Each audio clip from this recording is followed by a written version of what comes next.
was watching the recent video series by fellow YouTuber Patrick Lane on his voyage to Iceland and back. And he had a short section on radar reflectors, and specifically on the Mowbray type radar reflectors, which I have mounted on my cap shrouds here. And he uses or used the same type of radar reflector. And I assume for the same reasons, as they're relatively inexpensive, they're sleek, they're easy to mount, and they're unobtrusive. However, when he looked at some of the research that had been done on radar reflectors, these radar reflectors came in with very poor performance. And so that motivated me to get online and start doing some research of my own. And I looked at a couple of studies done on radar reflectors, and the Mowbray type radar reflectors came in dead last in both of the studies based on performance. They just do not do a very good job of reflecting radar, which means that they're not going to make your boat very visible to big ships at sea. Well, there's quite a few choices for radar reflectors these days, and some of them will run you over $1,000 if you get an active radar reflector. However, one of the better radar reflectors is still the old diamond-shaped aluminum radar reflectors you'd frequently see on buoys.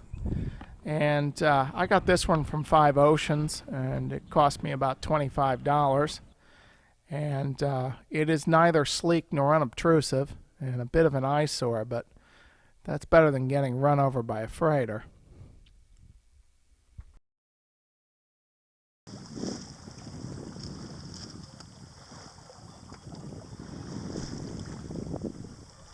So we finally have left Fishing Bay. All packages have been received, and we had a pretty light going this morning, and took pretty much all morning to get out past Stingray Point from Fishing Bay, which is less than 10 miles, but it was sort of a mixture of sailing and drifting most of the morning. So we finally picked up a little bit of wind now. We're on our way. It's still pretty light, but it's enough to put the steering vane in, and good conditions to get in a little drone practice.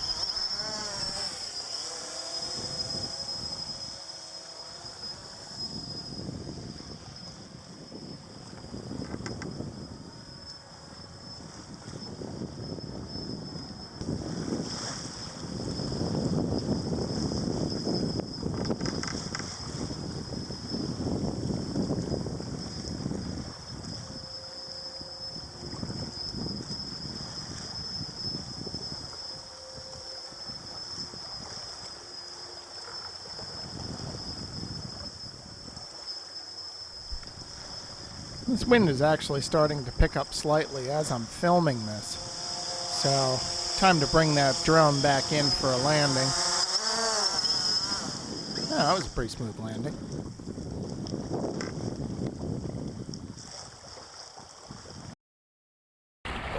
Hi everybody!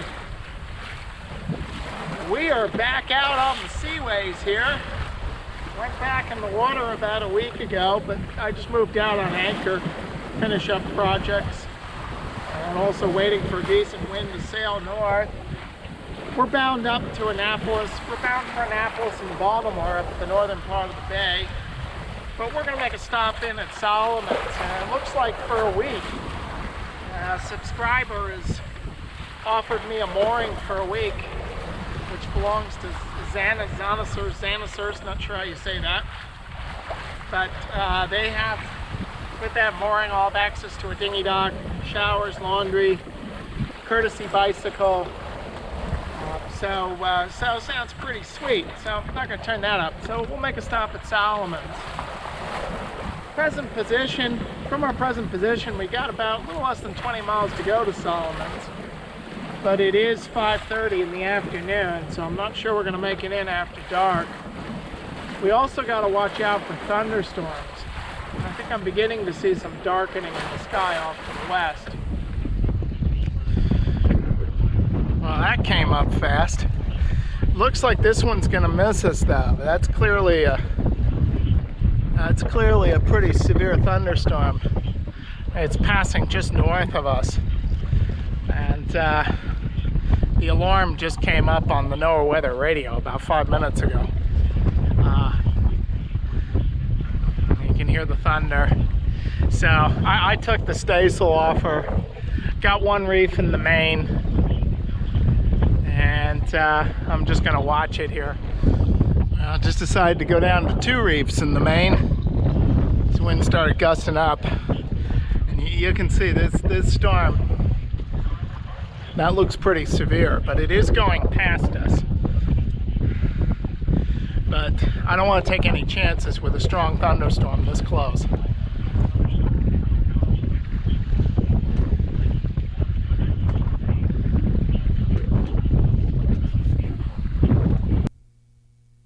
So Solomon's is on the Patuxent River, just inside the entrance of the Patuxent River, and there's a series of creeks.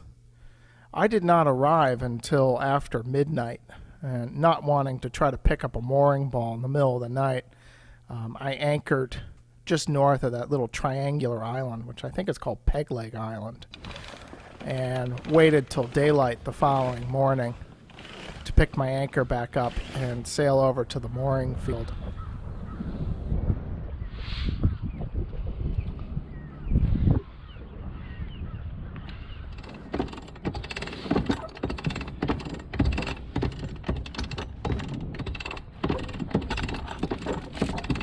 And with this sticky mud of the Chesapeake, you always have to keep a bucket of seawater handy, because the mud gets all over everything, and you get it on your hands, and soon you have fingerprints all over the boat.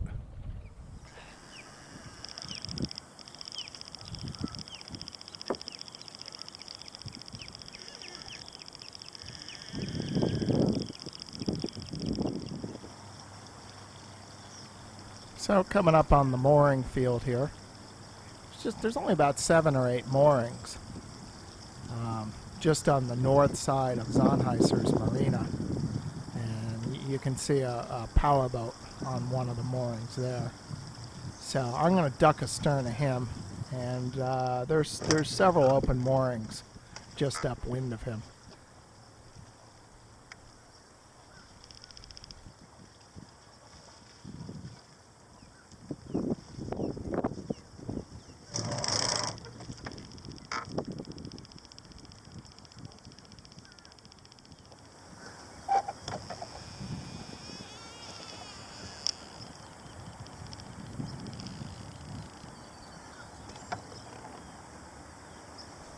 So it's light winds, and should be a pretty easy approach. Except, just as I approach the mooring, a gust of wind hits me dead ahead, and now the boat is slowing down on me. And of course I don't have the sculling oar rigged. So now I'm paying the price for my laziness. And she's definitely not going to get close enough, even with the boat hook extended. She's not going to get close enough to the mooring ball for me to snag it. You can see the boat falling off now, and the mooring ball right off the starboard side. So, let's try for another mooring ball.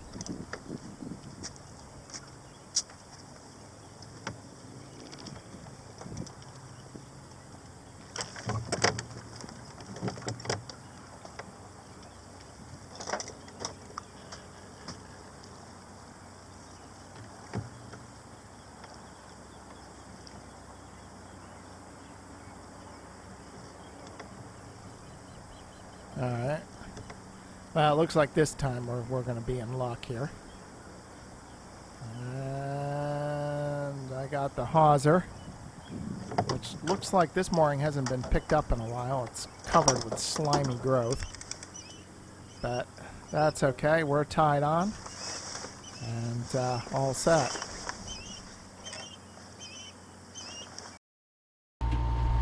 Ahoy, everybody! It is Friday, the 19th of July, and I'm coming to you live from aboard Allura, which is a Beneteau 323, so about the same size as Ruth Avery. but a much more modern boat.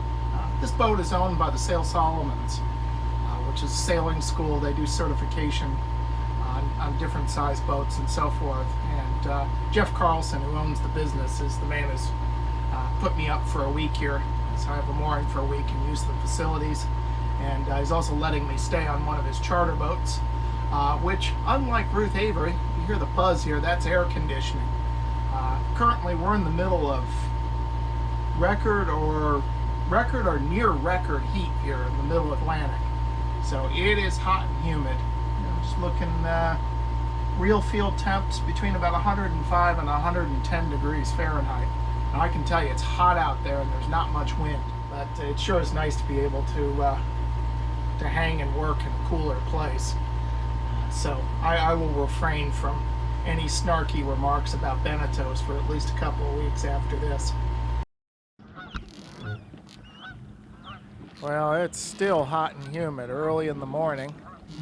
I just dropped the mooring at Zonheiser's, and the weather maps are promising me some wind once I get out into Patuxent and then into the bay.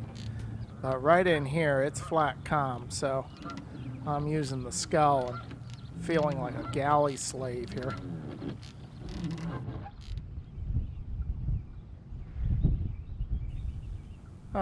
So now we're picking up a little bit of breeze. She's moving along at about knot and a half, 2 knots. Just enough to fill the sails. But we'll take it.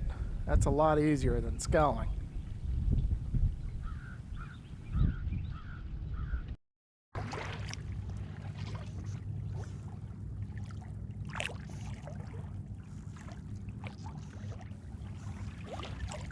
Today we're bound for St. Michael's, which is on the eastern shore of the bay. It's about 30 miles from where we're at. Winds are light, but they're gradually picking up, and we're starting to make progress now. St. Michael's sounds like a pretty fun town. Comes with numerous recommendations. And looking online, I see there's an open mic night there, and that definitely makes it a destination for me. So I'm already getting stoked to pick up my git fiddle and head on down to the open mic night and play some tunes. Yes, I am a pirate.